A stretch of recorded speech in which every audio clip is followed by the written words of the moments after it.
हाय coder, ये हमारा C S S से रिलेटेड 38 ट्यूटोरियल है और इसमें हम सी एस एस की एनिमेशन को देखेंगे। अब सी एस एस की एनिमेशन किस तरह से हमने लास्ट में ट्रांसफॉर्म को भी पढ़ा और ट्रांजिशन को भी पढ़ा। वहाँ पर हम इस तरह से करते थे, हम होवर पर जाकर हम कोई एनिमेशन लगाना चाहते थे तो हम होवर पर करते थे। उसको एनिमेशन तो नहीं बोलते, उसको माउस के होवर पर हम कोई भी काम करवाना चाहते थे, बैकग्राउंड कलर चेंज करवाना चाहते थे तो हम उस तरह से करवा सकते थे। लेकिन अब हम चाहते हैं कि माउस के होवर के अलावा ही हम एनिमेशन हमारी चलती रहे। हम उसको ड्यूरेशन भी दे सकते हैं, उसका डिले भी उसको बता सकते हैं, इस तरह की हम प्रॉपर्टीज उसमें लगा सकते हैं। तो हम एनिमेशन की वैल्यूज़ को देखते हैं, हमारे पास कौन कौन सी वैल्यूज़ हैं। हम इसमें एनिमेशन के नेम को पढ़ेंगे कि एनिमेशन को नेम किस तरह से देना है, बनाना किस तरह से है। एनिमेशन की ड्यूरेशन एक प्रॉपर्टीज़ होती है, उसको पढ़ेंगे। एनिमेशन टाइमिंग फंक्शन को पढ़ेंगे, एनिमेशन डिले को पढ़ेंगे, एनिमेशन आइट्रेशन काउंट, एनिमेशन को चलाना कितनी दफ़ा है वो पढ़ेंगे, एनिमेशन ट्रैक्शन पढ़ेंगे एंड लास्ट में ये एनिमेशन होती है। हम इसमें ये 6 प्रॉपर्टीज़ को एक साथ भी लिख सकते हैं, ये शॉर्ट हैंड होता है। अब एनिमेशन का सिंटैक्स किस तरह से, हम सिंटैक्स भी देख लेते हैं। हम की फ्रेम होता है, हम स्टाइल के टैग में लिखते हैं की फ्रेम एंड एनिमेशन का नेम लिखते हैं। अब इसमें ये ज़रूरी नहीं कि हम एनिमेशन नेम ही यही लिखेंगे, हम कोई भी नेम लिख सकते हैं, आप अपना नाम भी लिख सकते हैं। लेकिन बेटर ये होता है कि आप जिस लिए एनिमेशन बना रहे हैं आप उस तरह का नाम लिखें। और ये नाम में हम स्पेस नहीं डाल सकते, हाइफन डाल सकते हैं या अंडरस्कोर डाल सकते हैं, या हम उसको कैपिटल लेटर में लिख सकते हैं, इस तरह से कर सकते हैं, या फिर हम कैमल केस में भी लिख सकते हैं, लेकिन उसके अंदर स्पेस नहीं आ सकती। और नेक्स्ट हम उसके अंदर आकर बताते हैं फ्रॉम और टू से, कि फ्रॉम में हम बताते हैं कि कहाँ से चलना है और टू में कहाँ तक चलना है, कहाँ से चलना है और कहाँ तक चलना है, हम इसमें ये बताते हैं। और इसको लिखने का एक और तरीका होता है, हम इस तरह से लिख देते हैं एनिमेशन नेम, उसी तरह से लिखते हैं। की फ्रेम में लिखने के बाद हम अंदर आकर बता देते हैं 0% से इतनी वैल्यूज हो और 100% तक जाने तक ये हो जाए।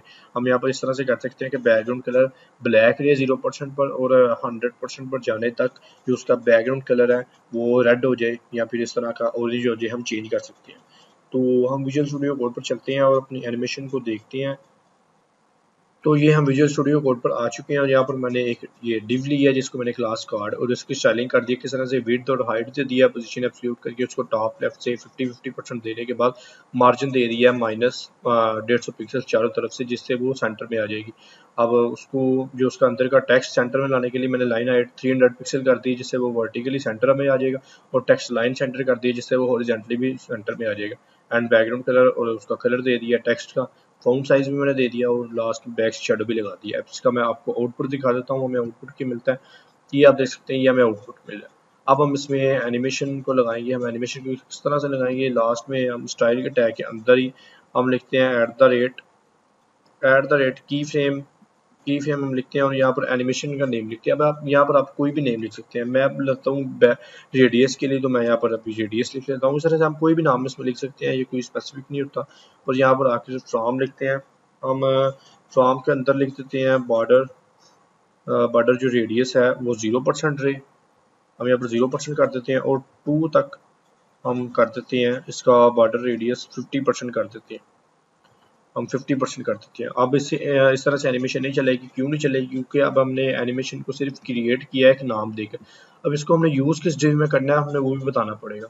तो उसके लिए यहाँ पर हम एनिमेशन का नेम कॉपी करते हैं, और इससे इस तरह से होता है जैसे हम एक फंक्शन बना लेते हैं, हम जावास्क्रिप्ट में इस तरह से करते हैं, एक फंक्शन बनाकर उसको मल्टीपल टाइम रीयूज़ कर सकते हैं। इसी तरह से यहाँ पर भी हम एनिमेशन को किसी भी डिव में जाकर जस्ट हम एनिमेशन लिखते हैं, एनिमेशन नेम, और उसको उस नेम से कॉल कर लेते हैं और यहाँ पर लिख देंगे रेडियस। और हमने उसके साथ एनिमेशन की ड्यूरेशन भी बतानी है कि कितने सेकंड में उसने एनिमेशन को कंप्लीट करना है। उसके बगैर एनिमेशन लग तो जाती है लेकिन चलती नहीं, क्योंकि अब हमने उसको टाइम नहीं बताया था। अब मैंने यहाँ पर कर दिया एनिमेशन ड्यूरेशन है, मैंने 2 सेकंड कर दी।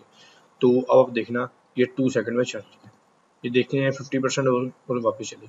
अब ये एक ही दफ़ा चल रही है। इसको मल्टीपल टाइम चलाने के लिए हम यहाँ पर एनिमेशन आइट्रेशन काउंट को यूज़ कर लेते हैं। हम यहाँ पर लिखते हैं एनिमेशन आइट्रेशन काउंट, मैं 3 कर देता हूँ। उसका मतलब होगा कि ये एनिमेशन 3 टाइम चलेगी। ये देखना 1, दोबारा 2 और दोबारा 3। अब ये नहीं चलेगी। तो अब अगर हम यहाँ चाहते हैं कि मल्टीपल टाइम चले तो इसकी वैल्यूज होती है इनफाइनाइट। इनफाइनाइट का मतलब होता है कि इसकी कोई लिमिट नहीं, ये चलती ही जाएगी। यहाँ पर हम लिख देंगे 1, 2, इस तरह से ये चलती ही जाएगी, ये रुकेगी नहीं। ये देख सकते हैं 4 टाइम होगी, ये 5 टाइम होगी, ये 6 टाइम होगी, इस तरह से ये चलती ही जाएगी। और अब देख रहे हैं ये जब वापस जाता है एक स्मूथनेस के साथ ये बॉक्स बॉर्डर रेडियस इसका बढ़ना है, लेकिन जब वापस जाता है तो एक झटके से वापस चला जाता है। इसको कंट्रोल करने के लिए हम क्या करते हैं, उसके लिए हम एनिमेशन की डायरेक्शन भी बता देते हैं। हम यहाँ पर एनिमेशन की डायरेक्शन और इसमें हम अल्टरनेट को यूज़ करते हैं। अब अल्टरनेट क्या करेगा, इसको जब वापस लेकर जाएगा तो वो भी एक स्मूथनेस के साथ जाएगा। ये आप देख रहे हैं, ये 2 सेकंड के साथ ही आ रहा है और 2 सेकंड के साथ ही वापस जा रहा है। ये एनिमेशन की डायरेक्शन का भी हमारे पास फ़ायदा हो जाता है कि इसका बैक भी एक स्मूथनेस के साथ जाता है। जो एनिमेशन की डायरेक्शन हमने पढ़ी है अल्टरनेट, अल्टरनेट किस तरह से करते हैं, इसमें मजीद भी वैल्यू होती है। अल्टरनेट किस तरह से करती है, ये फ्रॉम से टू पर आती है, और अगर हम टू से फ्रॉम पर जाना चाहते हैं तो उस सूरत में हम यहाँ पर रिवर्स होती है, हम रिवर्स को यूज़ करेंगे। तो अब आप देखना है यहाँ पर रिफ्रेश करेंगे तो ये देखना ये सर्कल से शुरू हो रही है। अब देखिए मैं दोबारा रिफ्रेश करता हूँ, गौर करना, मैं रिफ्रेश किया, देख सकते हैं ये सर्कल से शुरू होगी, सर्कल से शुरू होगी और वापस सर्कल से शुरू हुई और इस तरह से। लेकिन आप अगर चाहते हो कि सर्कल से शुरू होकर जो बॉक्स बना है उसके बाद उसी तरह से इसका रेडियस बने, तो उसके लिए आप यहाँ पर यूज़ कर सकते हैं अल्टरनेट रिवर्स। उसके लिए हम यहाँ पर यूज़ करते हैं अल्टरनेट रिवर्स। अब ये फ्राम से टू और टू से फ्राम और फ्राम से टू पर आएगी। ये आप देख रहे हैं इस तरह से जाएगी और वापस भी इसी तरह से आएगी, इस तरह से जा रही और इसी तरह से वापस आ रही। ये अब टू से शुरू हो रही है। लेकिन अगर हम यहाँ पर सिंपल अल्टरनेट कर देते हैं, यहाँ पर रिवर्स को नहीं यूज़ करते, तो आप देखेंगे ये उस तरह से पहले टू फ्राम से टू की तरफ आएगी और टू से फ्राम की तरफ जाएगी। ये थी जो हमारे पास एनिमेशन की डायरेक्शन भी पढ़ ली हमने। अब हम जिस तरह से हमने पढ़ा था कि फ्राम और टू को 0% और 100% के दरमियान भी यूज़ कर सकते हैं, हम यहाँ पर 0% एंड 100% कर देंगे तो भी आप देखना हमारी एनिमेशन को फ़र्क नहीं पड़ेगा। मैंने रिफ्रेश किया और एनिमेशन उसी तरह से चल। अब हम कहता हूँ कि जब 50% पर बॉर्डर रेडियस इसका हो, जब 100% पर आए इसका बॉर्डर रेडियस 50% हो जाए और जो उसका बैकग्राउंड कलर है वो भी मैं चेंज कर देता हूँ, मैं टमाटो में कर देता हूँ और यहाँ पर आकर रिफ्रेश करते हैं तो अब देखना जब ये आएगा, ये देख टमाटो हो गया और वापस जाते फिर वो उसी तरह से वाइट फिर आ गया इस तरह से। अब मैं चाहता हूँ उसका कलर भी चेंज हो जाए, मैं यहाँ पर कलर भी इसका चेंज कर देता हूँ, कलर मैं इसका कर देता हूँ वाइट में और अब देखना या देखिए इसका कलर वाइट होगा, जब वो वापस जाएगा तो वाइट ब्लू हो गया जो उसका कलर वाइट, ये वापस गया ब्लू वाइट, इस तरह से ये हम यूज़ कर सकते हैं। अब इसका मैंने आपको जो शॉर्ट हैंड बताया था हम उसको भी यूज़ कर सकते हैं। मैं यहाँ पर लिखता हूँ एनिमेशन और उसमें एक सीक्वेंस के साथ अपने वैल्यूज़ डालनी है। सबसे पहले आपने नेम बताना है, उसका नेम बता दिया, उसके बाद आपने ड्यूरेशन बतानी है 2 सेकंड की, उसके बाद आपने आइट्रेशन काउंट इसी सीक्वेंस के साथ आपने लिखना है आइट्रेशन काउंट और उसके बाद आपने डायरेक्शन बता देनी है। हम यहाँ पर अल्टरनेट कर देंगे। अब देखना मैं इन वैल्यूज़ को कमेंट आउट कर देता हूँ, कमेंट कर दिया और अब इससे भी एनिमेशन हमारी चलेगी, एनिमेशन कोई फ़र्क नहीं पड़ेगा। अब देख सकते हैं उसी तरह से हमारी एनिमेशन चल। अब मैं आपको एनिमेशन डिले का भी बता देता हूँ, मैं इसको अनकमेंट करता हूँ, इसको कमेंट कर देता हूँ और ये ड्यूरेशन के बाद हम यूज़ कर लेते हैं एनिमेशन एनिमेशन डिले। अब एनिमेशन डिले क्या है कि कितने सेकंड के बाद चले, मैंने इसको कह दिया कि 2 सेकंड के बाद जो हमारी एनिमेशन है वो स्टार्ट हो। मैं रिफ्रेश करता हूँ तो 1 2 ये 2 सेकंड के बाद चली, मैं रिफ्रेश करता हूँ 1 2, या इस तरह से हम यहाँ पर 5 सेकंड भी कर सकते हैं, 3 सेकंड भी कर सकते हैं, इस तरह जितने भी सेकंड कर सकते हैं वो करना चाहिए वो कर सकते हैं। अब नेक्स्ट हम अपने एनिमेशन टाइमिंग फंक्शन को देखते हैं। टाइमिंग फंक्शन किस तरह से काम करते हैं। अगर आपने मेरी वो वीडियो नहीं देखी ट्रांजिशन की, हमने ट्रांजिशन के भी टाइमिंग फंक्शन पढ़े थे, वो इसी तरह से एनिमेशन के टाइमिंग फंक्शन भी उसी तरह से काम करते हैं। मैं आपको यहाँ पर लगा कर दिखाता हूँ। हम अपने कुछ एनिमेशन के टाइमिंग फंक्शन भी पढ़ लेते हैं। यहाँ पर मैं यहाँ पर लिखता हूँ एनिमेशन टाइमिंग फंक्शन और इसमें सबसे पहले मैं यूज़ करता हूँ ईजी। अब इजी किस तरह से काम करता है, जो हमारी एनिमेशन है वो स्लो स्टार्ट होगी और दरमियान में फास्ट हो जाएगी और जो उसका एंड है वो भी स्लो होगा। ये आप देखना, मैं रिफ्रेश करता हूँ 2 सेकंड का टाइमिंग, 2 सेकंड में स्लो स्टार्ट हुई और लास्ट में भी आगे स्लो होगी। ये आप देख सकते हैं। अगर मैं यहाँ पर जो उसका मैंने डिले दी थी इसको मैं भी कमेंट आउट कर देता हूँ और रिफ्रेश करता हूँ, तब आप देखना ये स्लो स्टार्ट हुई, दरमियान में ये फास्ट होती है और दोबारा स्लो, दरमियान में फास्ट होती है दोबारा स्लो।